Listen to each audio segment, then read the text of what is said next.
Well, hello. So I know I've done a lot of videos lately. Today we are just going to do a chat with Claude. We're going to talk about what I did in my video yesterday. Well, what I showed off in the video yesterday. This is Building with AI, Brian Scott Groover. Okay, so I'm going to put y'all down and we're going to pick up Claude.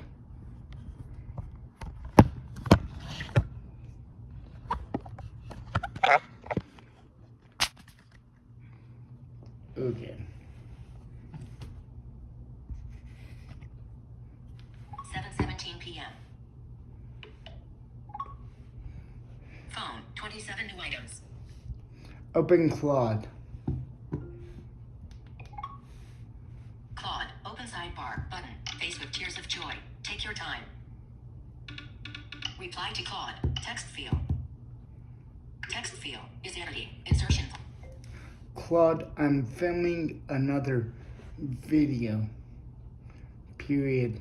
I want you to explain to my audience what we accomplished yesterday and how we accomplished it, period. I want you to use simple sentences that most people can understand, period. No code, period. No jargon. Inserted Claude, I'm filming another video. I want you to explain to my audience what we accomplished yesterday and how we accomplished it. I want you to use simple sentences that most people can understand. No code. No jargon. Add content. Extended thing. Microphone. Send. Button. Send. I just want to talk. Okay, I used to write apps with Objective-C and UI when I could see. Back then you put stuff you wanted to happen after the application finished launching in a method called application did finish launching. What is the equivalent with Swift and Swift UI? I don't know what reads that first. This is my very long conversation with Claude. I'm consuming my game. There are over 20 files in this game at this point. Claude is keeping track of everything. And I don't know. I couldn't do it. It's quite amazing. Okay, let's see if it responded. Claude can make Claude log retry. Give negative feed. Give positive speak message. Button. Stop speaking. Yesterday, we worked on making this game more accessible for blind players using VoiceOver. The main challenge was figuring out how to give audio feedback that matches the game speed. When you're playing in turtle mode, the game runs slower. When you're in rabbit mode, it runs faster. We wanted VoiceOver to reflect that difference. So we created a system where if you focus on the countdown timer, it reads the time out loud. In turtle mode, it updates every 12 seconds. In rabbit mode, it updates every 6 seconds. This means you can literally hear how fast the game is running. Faster announcements mean faster gameplay. Slower announcements mean slower gameplay.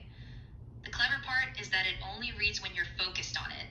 If you swipe away to do something else, it stops announcing. This way you can record videos or just play without constant interruption. When you swipe back, it starts announcing again. We also made the day counter update automatically when the day changes. If you have it focused, VoiceOver tells you when a new day starts. All of this creates audio feedback that actually enhances gameplay instead of just reading what's on screen. It turns accessibility features into game mechanics. This approach could work for other blind accessible games too. Anytime you need to show something changing over time, you can use this pattern. Speak message. Button. Claude logo idle. Image. Reply to Claude. Text field. Text field is in.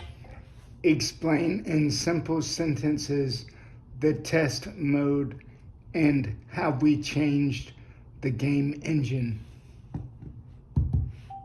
Inserted explain in simple sentences the test mode and how we changed the game engine.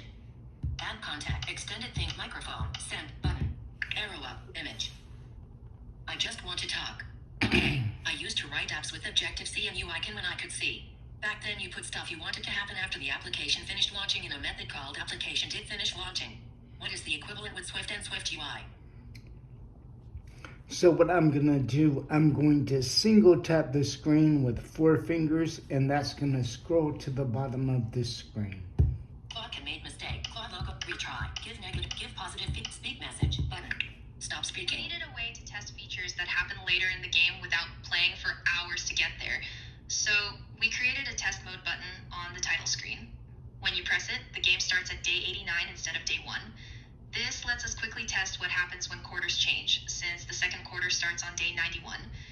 To make this work, we had to reorganize how the game starts up. Originally, the game always started at day 1. All the setup code assumed that. When we tried to start at day 89, things broke. Events appeared on the wrong days, rewards didn't show up when they should. The problem was that different parts of the code were creating events and starting the game in the wrong order.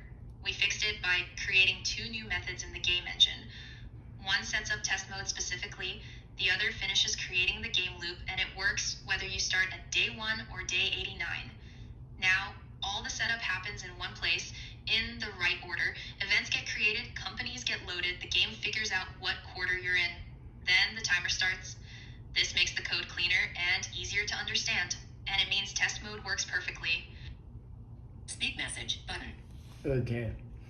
So that's a brief description of what I did yesterday. And I mean, in simple sentences that most people can understand, computer programming is actually pretty simple.